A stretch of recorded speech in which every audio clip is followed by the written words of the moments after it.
Show में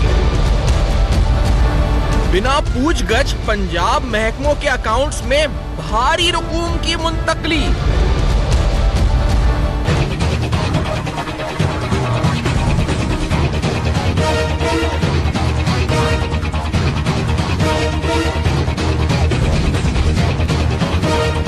पंजाब अफसरशाही 60% budget की मुतनाज़ा मुंतकली पर उठते सवालात। साबिक ऑडिटर जनरल के सनसनीखेज इंकशाफात, पंजाब हुकूमत बेनकाब। अस्सलाम वालेकुम। पस पर्दा हकाइक सनसनीखेज इंकशाफात प्रोग्राम बेनकाब में हूँ आपके साथ सैफान खान। आखिरकार फंड्स की बंदरबाट किस तरीके से हुई, पंजाब गवर्नमेंट के मुख्तलिफ महकमों में डायरेक्ट डिसबर्समेंट के नाम पर किस तरह बगैर प्री ऑडिट के रकम ट्रांसफर की गई, ledger accounts, lapsable accounts, personal ledger accounts, ये तमाम तफसीलात आपको डॉक्यूमेंट्स के साथ दिखाते हैं, जिन डॉक्यूमेंट्स के मुताबिक बाकायदा ऑडिटर जनरल ने एतराजात उठाया, अकाउंटेंट जनरल को खत लिखा, अकाउंटेंट जनरल ने चीफ सेक्रेटरी पंजाब को खत लिखा, जिसमें कहा गया कि आखिर ये क्या हो रहा है और इस सिलसिले को बंद किया जाए, हिदायत जारी की गई। एक खत 2012 का, एक 2014 का आपको दिखाया गया। एक खत जो 2012 का, इसमें 8.7 अरब रुपए ऐसे फंड का जिक्र किया गया जो कि डायरेक्टली डिस्बर्स हुआ पंजाब के फाइनेंस डिपार्टमेंट के कहने पर through the state bank of Pakistan, जिसमें ऑडिटर जनरल को तमाम जो लीगल प्रोविजंस या जो प्रोसीजर्स होते हैं उसको फॉलो नहीं किया गया।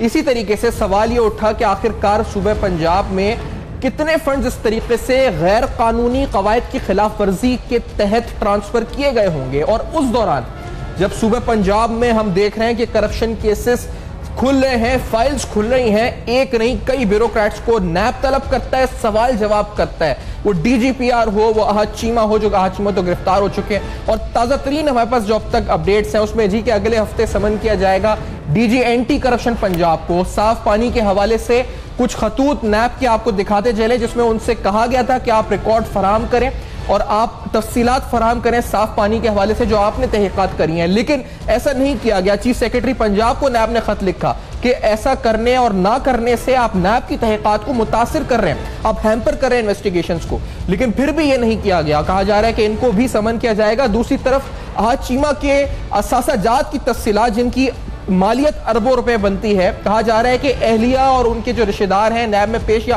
अहलिया के ऊपर जो असासाजात उनके हैं खाली, उस हवाले से भी नैब ने फैसला किया और नैब इस हवाले से मजीद तफ्तीश आगे बढ़ा रही है कि उनका दायराकार या वो कितने सारे असासाजात छुपाए हुए मुल्क में या मुल्क से बाहर। इससे पहले पुर्तगाल में bank accounts, foreign currency accounts का भी तस्करा हम सुन चुके हैं।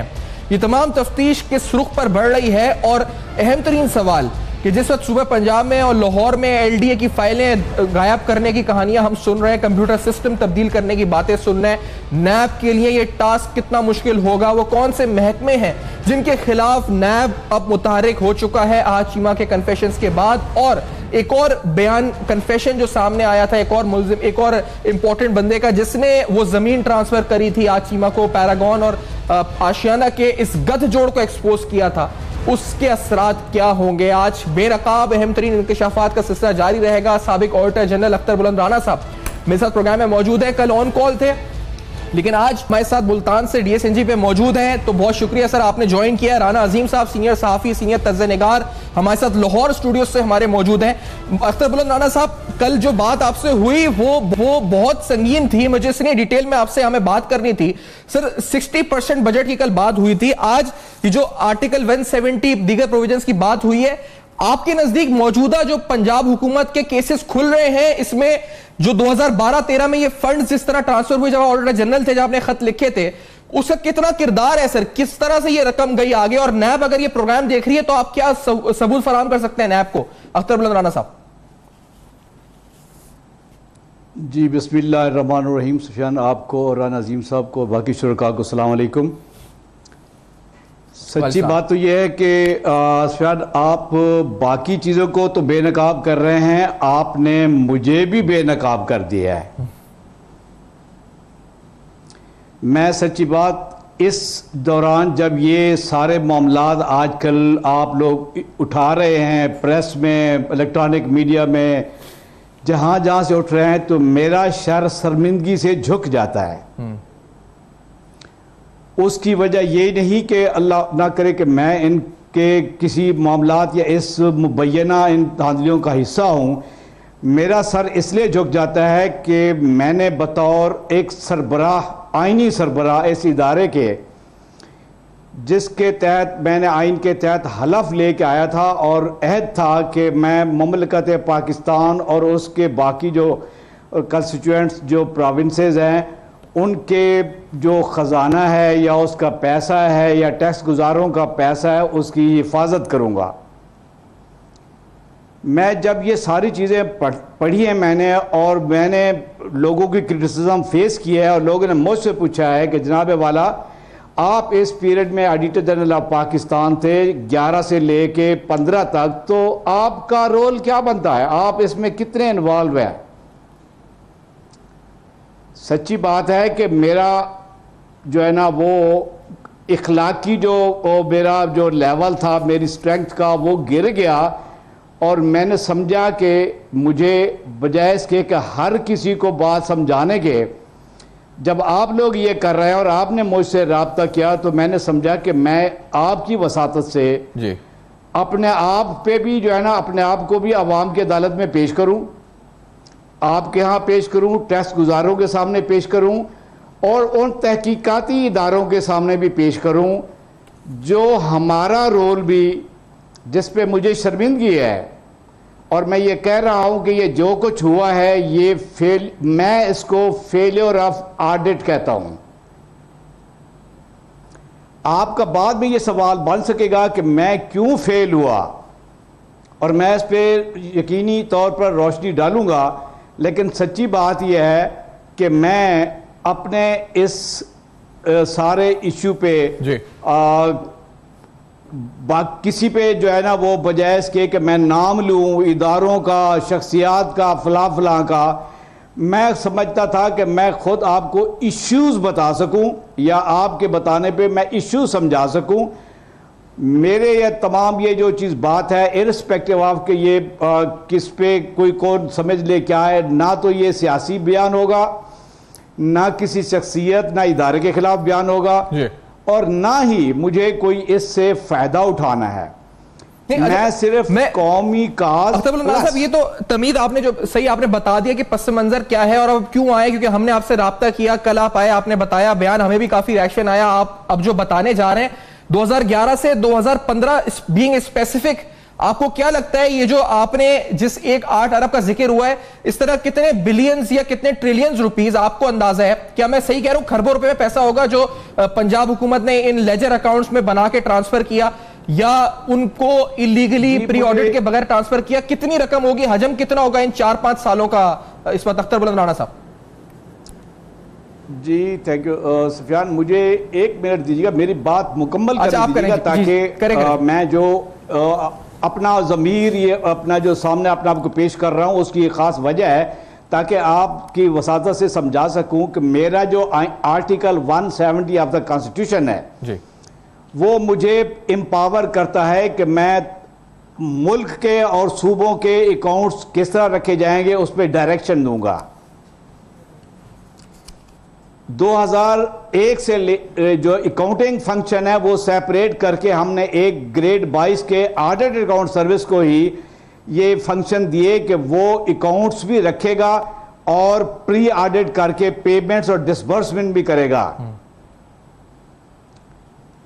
ये मैंने अपना आईनी इख्तियार इस्तेमाल करते हुए जब ये देखा और मेरे इल्म में आया कि अभी तक बगैर ये जो ऑडिटर जनरल जो ऑडिट भी करता है, जो ऑडिट हमारा होता है वो 2 तरह का होता है।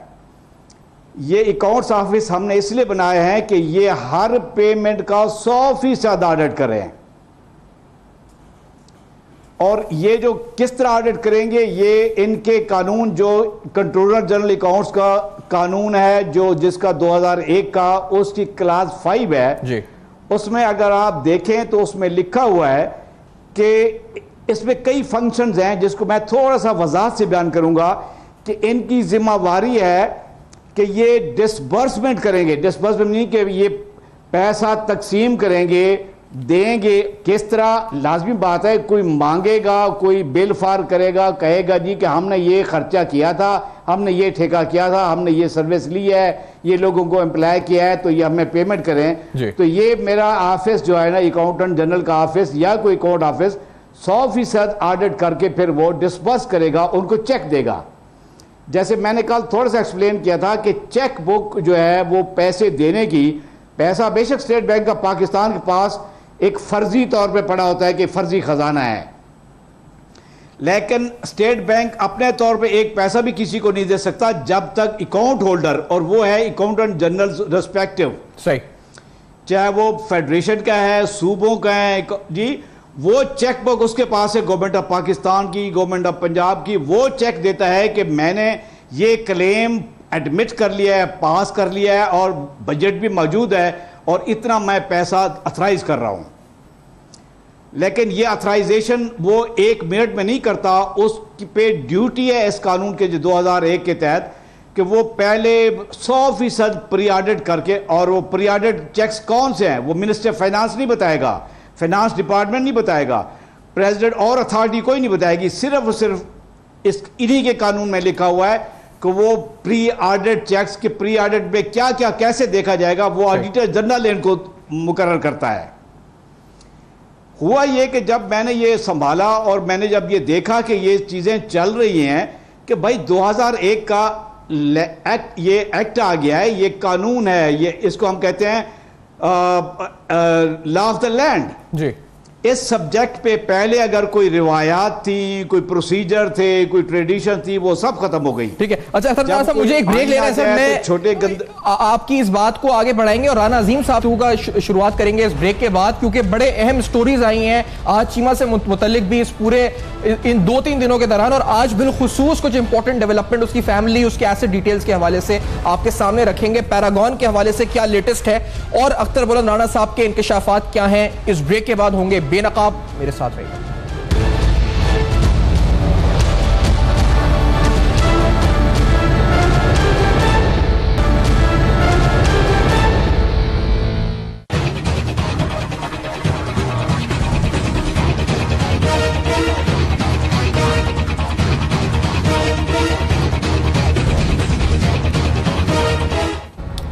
Welcome back. आप देख रहे हैं बेनकाब और आप सुन रहे हैं, आप देख रहे हैं कि साबिक ऑडिटर जनरल बता रहे हैं कि किस तरीके से 2011 से 2015 के अरसे के दौरान ये रकम निकलती रही, या क्या हुआ, आईनी इदारे का किरदार क्या था और किस तरीके से उसको ब्रीच किया गया बाय द पंजाब गवर्नमेंट, और इसमें कौन कौन मुलव्विस था, इसके क्या और पहलू हैं, ये जानना बहुत जरूरी है। कितने अरबों रुपए या बल्कि खरबों रुपए इस बजट से पंजाब हुकूमत के उन दिनों में या उन सालों में, क्या पता अब तक होता हो कि in non lapsable ledger accounts के जरिए जिनकी निशानदेही इन लेटर्स में हो रही है, ये पैसे ट्रांसफर हुए या नहीं हुए, आखिरकार राहत चीमा के अकाउंट्स और ये तमाम मामला किस तरह मुंसलिक हैं आपस में। राना अजीम साहब, 16 महकमों का जिक्र आपने खुद किया है अपनी स्टोरी में कुछ दिन कबल, कितने 16 महकमों से मतलब तो यह कि कोई महकमा बचा ही नहीं पंजाब हुकूमत का, अगर आज चीमा ने सबके बारे में इंकशाफात कर दिए हैं, कौन सी गिरफ्तारियां मजीद इम्कानात हैं, क्या किनके गिर्द घेरा तंग हो रहा है राना अजीम साहब आज चीमा के कन्फेशन से? जी बिल्कुल हो रहा है, और मैं आपको एक बताता चलूँ कि जिस तरह अख्तर बुलंद राणा साहब ने अभी इंकशाफ भी किया, बताया भी है। आप याद करें कि जो 15 अरब रुपया बिक्की पावर प्लांट के लिए दिया गया था 2 कंपनियों को, उस पे जब वो 15 अरब रुपए की रकम जब मांगी गई थी तो उस वक्त सेक्रेटरी खजाना यूसुफ खान ने इनकार कर दिया था कि पहले इसकी मंजूरी ले, मंजूरी लेने के बाद कानूनी कार्रवाई पूरी करे फिर मैं दूंगा। जब उसने इनकार किया तो उसको तब्दील कर दिया गया, उसकी जगह अपनी मर्जी का शख्स ला के बगैर किसी चीज के, बगैर किसी मंजूरी के, बगैर किसी कबीना की इजाजत के वो 15 अरब रुपया सिर्फ एक प्रोजेक्ट के लिए उस वक्त दिया गया, जो आज के दिन तक नुकसान में गया है, जिसका कोई ऑडिट नहीं है, कोई कुछ नहीं है। इसी तरह मैंने जिन महकमों की मतलब स्टोरी दी थी, आपकी बात बिल्कुल दुरुस्त है फैर भाई, कि पंजाब का एक भी महकमा ऐसा नहीं है, एक भी महकमा कि जिसमें करप्शन नहीं हुई। मेरे पास महकमा नहार से लेकर महकमा आप उससे आ जाए, आप पाशी हो, उसके आ जाए ज़राअत हो, उसके बाद आप आ जाए रेवेन्यू हो, बल्दियात हो, सेहत हो, किसी महकमे में चले जाए, इन महकमों के साथ जो कमेटियां बनाई गई थी, जो कंपनियां बनाई गई थी, उन तमाम कंपनियों में जितनी रकूम का लेन देन होता था, जितनी तनख्वाहों से लेकर सामान लाया जाता था, उनमें से किसी एक चीज का भी ना ऑडिट होता था, ना उसकी कोई मंजूरी ली जाती थी। बस वन मैन शो होता था। और वन मैन शो किसका होता था? खात्मे आला हुक्म करते थे, और खात्मे आला के बाद आहत चीमा होते थे कि आहत चीमा कहते थे ये कर दो, उसी तरह पैसा ट्रांसफर हो जाता था। वो कंपनियां पैसा कमाने का एक जरिया थी। ये जो डीजी एंटी करप्शन नहीं रिकॉर्ड दे रहे, नहीं वहां पे पेश हो रहे, उसकी असल वजूहत भी यही है कि जब साफ पानी प्रोजेक्ट के हवाले से इन्वेस्टिगेशन हुई, चीजें सामने आई, तो पता चला कि दुबई में जो इंटरव्यू होते रहे हैं, जो वहां पे जिन लोगों को बुलाया गया, जिन होटलों में ठहराया गया, जो बड़ी सैलरीज दी गई, उसके बाद बुलेट प्रूफ गाड़ियां ली गई, उसके बाद लाहौर में 13 दफातर लिए गए, उसके बाद उनके साथ हर शख्स ने अपने साथ साथ एक एक दो दो तीन तीन अफराद वो रखे जो उनकी मुआवनत के लिए थे।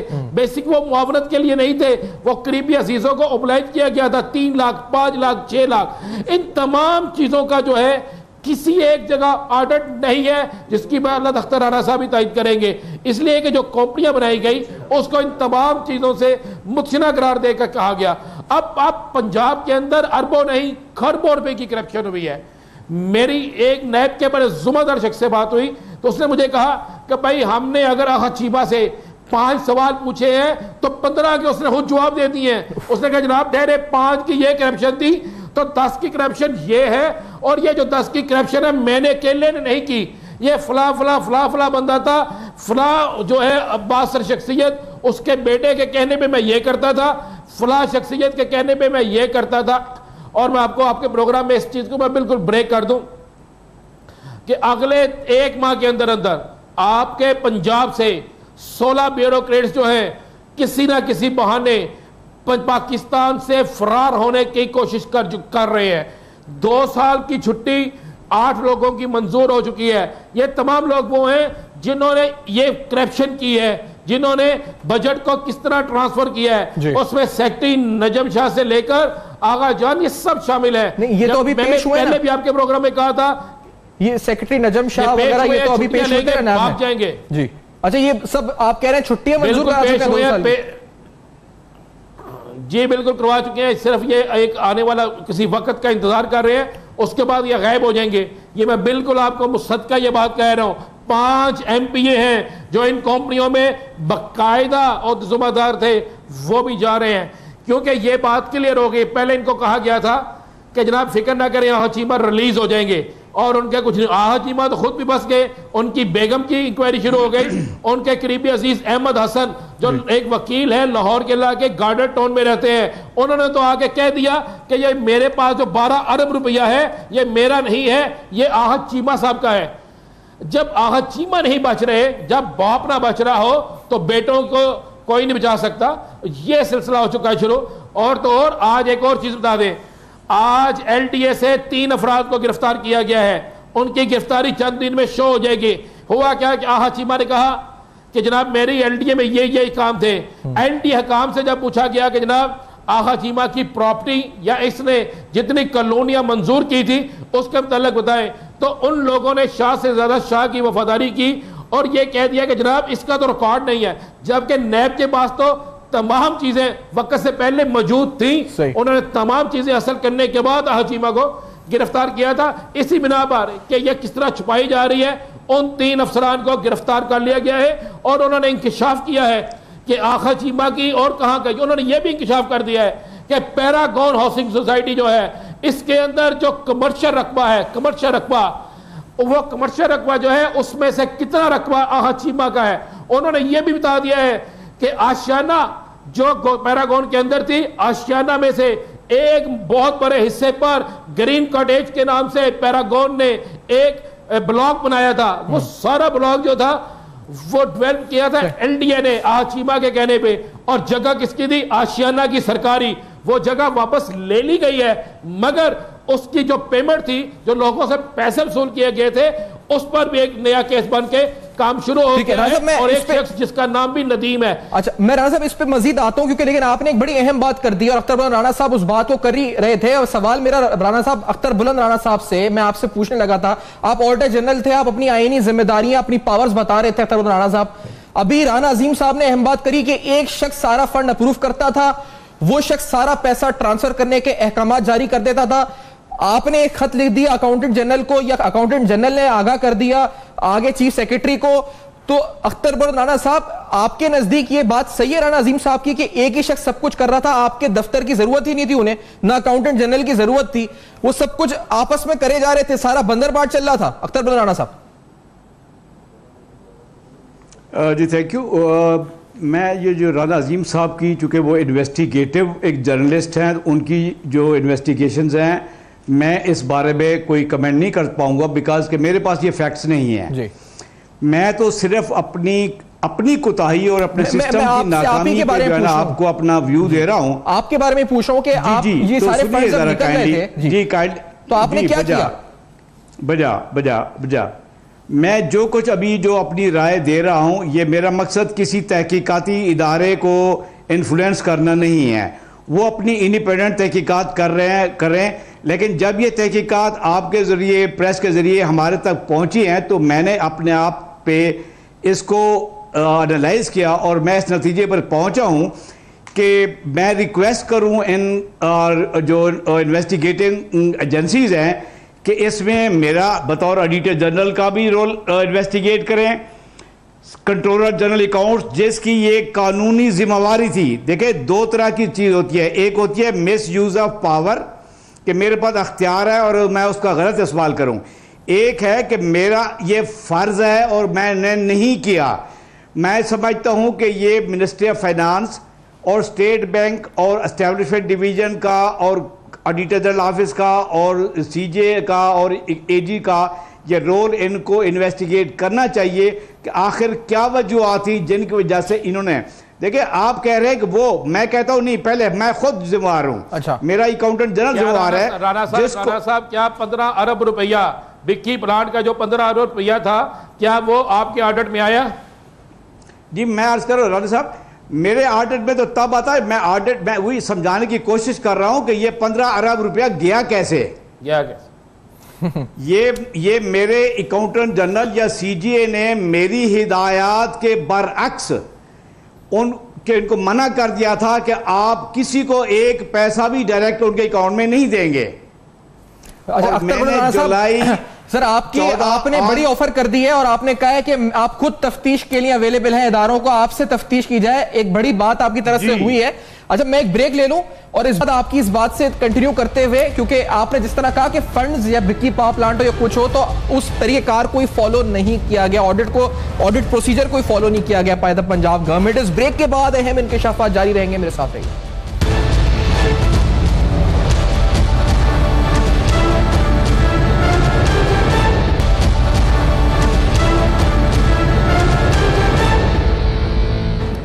Welcome back. आप देख रहे हैं बेनकाब और आप सुन रहे हैं, हैरान हो रहे हैं, इंकशाफात का सिलसिला प्रोग्राम बेनकाब में जारी है। जब साबिक ऑडिटर जनरल बता रहे हैं अपनी जबानी और खुद को भी तफ्तीश के लिए पेश किया अख्तर बुलंद राणा साहब ने, कह रहे हैं तफ्तीश अकाउंटेंट जनरल और ऑडिटर जनरल से शुरू की जाए, भले उनसे पूछा जाए किस तरह ये फंड रिलीज हुए।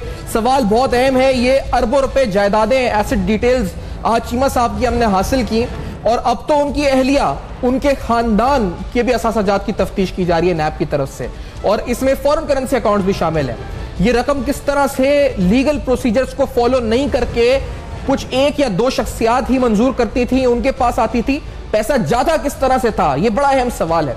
अख्तर बुलंद राणा साहब, ब्रेक हुई थी, उस वक्त आपसे बात हुई और राना अजीम साहब ने आपसे पूछा 15 रुपए बिक्की पावर प्लांट के आपके ऑडिट से गए या नहीं गए। आपने कहा ऑडिट हुआ ही नहीं, प्री ऑडिट यानी जो लेजर अकाउंट्स उन्होंने बनाए थे पर्सनल लेजर, तो उसका मकसद यही था कि ऑडिट से बचने के लिए सब कुछ हो रहा था। यही बात है अख्तर बुलंद राणा साहब, और इस तरह कितने महकमों में ये पैसे गए, और अगर नैब तफ्तीश करे तो कहां से शुरू करे आपके नजदीक, किससे तफ्तीश करनी चाहिए पहले? देखिए जी, कि मुझे सारी बात मैं को आपको थोड़ा सा सिस्टमैटिक समझाना कि एक एक वर्ड जरा गौर से सुनिएगा कि एक है मंबा, जो आप कह लें डैम है, वो डैम है accountant general of the province. उसने जितनी बजटरी प्रोविजन है पैसे देने हैं, उसका कानून कहता है कि तुम पैसे जरूर दो, लेकिन उनके जो एक्सपेंडिचर है उसका 100% प्री ऑडिट करके दो। अगर ये प्री ऑडिट करके नहीं दे रहा और लमसम उनके अकाउंट में अरबों रुपए ट्रांसफर कर रहा है, तो फिर देखना पड़ेगा कि इसने ऐसा क्यों किया। इसको इसी का कानून पाबंद करता है कि आप बगैर प्री ऑडिट के कोई डिसबर्स, और जो फेडरल कंसोलिडेटेड फंड और प्रोविंशियल कंसोलिडेटेड फंड से विड्रॉ ही नहीं हो सकता। मैं बार बार ये इश्यू समझाने की कोशिश कर रहा हूं कि इसमें बड़ा मुजरिम मैं खुद हूं या मेरा दफ्तर है। अगर मैं ये अरबों रुपए बगैर इसे प्री ऑडिट के ना डिश आउट करता तो इतनी बड़ी जो मिस एप्रोप्रिएशन मुबैना आ रही है ये हो भी नहीं सकती थी।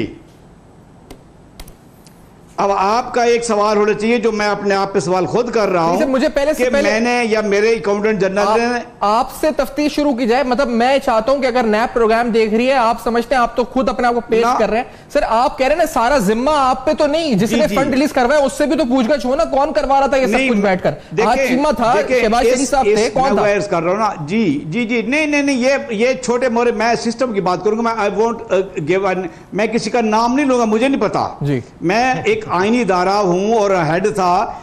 मेरे लिए यह है कि अगर कानून कहता है कि बगैर प्री ऑडिट के एक पैसा नहीं देना, जिस तरह 12 में अकाउंटेंट जनरल ने लिखा कि 8 बिलियन आपने स्टेट बैंक को एडवाइस किया और डायरेक्ट अपने अकाउंट में ले लिए, ये बहुत बड़ी अनलॉफुल बात थी जी। नंबर 2, फेडरल में 480 बिलियन आईपीपीस को डार साहब ने रिलीज कराया और डायरेक्ट स्टेट बैंक को कह दिया, तो यहां स्टेट बैंक भी उसको इन्वेस्टिगेट करना चाहिए कि उसने कानून की खिलाफवर्जी करते हुए क्यों बगैर check of the accountant general Pakistan revenue या accountant general of the province ये पेमेंट रिलीज कर दी, उनके अकाउंट में डाल दी। तो मैं आपको ये बता रहा हूं कि ये आहचीमा फला मुझे नहीं पता कि कोई किसका क्या रोल है, वो इन्वेस्टिगेटिंग अथॉरिटीज डिटरमिन करेंगी। मैं ये कह रहा हूं कि सबसे बड़ा जुर्म हमने खुद किया है कि ये पैसा क्यों दिया। अब देने का तरीका ये था कि मिनिस्ट्री ऑफ फाइनेंस ने, जब मैंने कंट्रोलर जनरल अकाउंट्स अपनी मर्जी का या मैं अपनी रिकमेंडेशन का मैंने भेजा, तो इन्होंने अपनी पसंद का लगाया और उससे ये शर्त रखी कि आप ये जो ऑडिटर जनरल कहता है कि असाइनमेंट अकाउंट बंद कर देंगे, आप नहीं करेंगे। जब ये मसला हुआ और मैंने एजी को कहा यहाँ पंजाब में, तो उसने जून में ही ये बंद किया कि भी पहला पिछला हिसाब दो। तो उसके खिलाफ इसी एलडीए से हजारों आदमी आके उसको मारा पीटा और बाहर निकाल दिया। एक डब्बी को बिठाया, 2-4 दिनों में सारी वो पेमेंट रिलीज करा दी जो बिलियंस ऑफ रुपए थी बगैर प्री ऑडिट के। फिर मैंने एक कमेटी बना के 2 अफसरों की भेजी कि वो मालूम करें कि ये क्या हुआ है। तो उन्होंने सीजीए ने और अकाउंटेंट जनरल जो उस वक्त देख रहा था, उन्होंने मेरी कमेटी को रिकॉर्ड ही नहीं दिया। फिर मैंने अपना अकाउंटेंट जनरल पंजाब लगाया, तो उसको ये मौजूदा जो ऑडिटर जनरल है, उस वक्त ये मेरा डिप्टी ऑडिटर जनरल था, मैंने इसको अकाउंटेंट जनरल पंजाब लगा के भेजा। आप ये इदारे पूछ सकते हैं कि वो 1 हफ्ता या 5 दिन बैठा रहा, उसको चार्ज नहीं कंट्रोलर जनरल और मिनिस्ट्री ऑफ फाइनेंस ने लेने दिया। उसकी वजह यही थी कि मैं चाहता था कि आइन के मुताबिक, कानून के मुताबिक ये एक पैसा भी रिलीज ना हो, वेरेज वो चाहते थे कि अगर प्री ऑडिट हुआ तो ये अरबों रुपए के तो डिश आउट नहीं हो सकते। देखिए मैंने कल भी बताया था, मैं 100 रुपए का 125 तो दे सकता हूं, 100 रुपए का 1000 नहीं दे सकता। ये अरबों रुपए जब किसी के पास चले गए बगैर, और क्यों दिए, ये सबसे बड़ा कसूरवार देने वाला है। वो जबरदस्ती छीन के नहीं ले गए, जब उनके पास चले गए तो यकीनन फिर वो अपनी मर्जी से खर्च करेंगे। उन पे फिर ये पोस्ट ऑडिट भी नहीं कराया, मुझे नहीं पता कि वो फिर उसमें क्या उन्होंने किया क्या नहीं किया। मैं तो सिस्टम की बात कर रहा हूं कि सिस्टम को किस तरह ब्रेक किया गया। सही। अच्छा, ये आपने जो इसका तरीका आपने बता दिया सर, मैं ये जो आपने बात बताई राना अजीम साहब, ये कौन कर रहा था ये सब कुछ? जिस तरह कह रहे हैं कि आप ये नाम नहीं ले रहे, और ये सही बात है, ये तो सिस्टम बता रहे हैं कि भाई सिस्टम इस तरह एक्सपोज होकर खड़ा हो गया और आज ये स्कैंडल हमारे सामने आ रहे हैं। राना अजीम साहब, आप रिपोर्टिंग करते रहे, सीनियर सहाफी हैं, ये क्या हो रहा था पंजाब में और क्या अभी भी हो रहा है? ये किस तरह से हो रहा है? नैब को क्या करना चाहिए इसके ऊपर? देखिए, नैब को यहाँ पे सिंपल सा वजारत खजाना जो है सेक्रेटरी खजाना को पकड़ना चाहिए। सेक्रेटरी खजाना को पकड़ के जब इन्वेस्टिगेशन की जाएगी कि इतना पैसा तुमने किसके कहने पे रिलीज किया है और उसके क्या डॉक्यूमेंट्स है, किसने मंजूरी दी है और उसका ऑडिट क्यों नहीं करवाया गया, वो जो चीजें जिसके लिए पैसे दिए गए थे उसकी लिस्ट कहाँ पे है, वो चीजें मौजूद है कि नहीं है, तो 1 मिनट से पहले आपको वो तमाम चीजें मिल जाएंगी कि ऊपर से किसके अहकामात आए थे, किस शख्स ने टेलीफोन पे हुक्म दिया था कि जनाब ये कर दो। चूंकि पंजाब के अंदर ये सोच भी नहीं थी कि कभी यहां पे एहतसाब का अमल होगा, कभी नैब हरकत में आएगी, कभी इन तगड़े बंदों पर, बासर अफराद पर हाथ पड़ेगा। इसलिए वो पंजाब में यही हो रहा था, वो जो पंजाबी का एक फिक्रा है कि अन्ना बड़े रोटियां मुरमुरा पड़ेगा, कि अपने लोगों में ये बांटते जा रहे थे कि जनाब 15 अरब लो, अपनी मर्जी की कंपनी को दो, उसमें से 8 अरब रुपया आप रख लो, 5-7 अरब रुपया खर्च करो, कामयाब हो गए ठीक है, नहीं हुए तो 8 अरब तो जाती अकाउंट में आ गए। मेरे पास ऐसा रिकॉर्ड मौजूद है कि पंजाब के अंदर मुख्तलिफ प्रोजेक्ट्स जो है जो शुरू हुए हैं, वहां पे कई एनजीओ को उसमें इन्वॉल्व किया गया, और वो एक एनजीओ तो वो है जो एक तगड़े सूबाई वजीर की बीवी के नाम पे है, और उसमें किस तरह पैसे आते थे, किस तरह नुकसान शो किया जाता था, फिर किस तरह उस नुकसान को शो करने के बाद उस एनजीओ के अकाउंट में पैसे जाते थे, फिर वहां से किस तरह ट्रांसफर होते थे, ये सारे प्रोजेक्ट किस लिए बने थे मुझे बताएं। वजारतें मौजूद हैं, हर चीज, ट्रांसपोर्ट की वजारत मौजूद है, उसमें 5 कमेटियां कंपनियां बनाने का क्या तुक बनता था, हेल्थ की वजारत मौजूद है, वहां कंपनियां बनाने का क्या बनता था।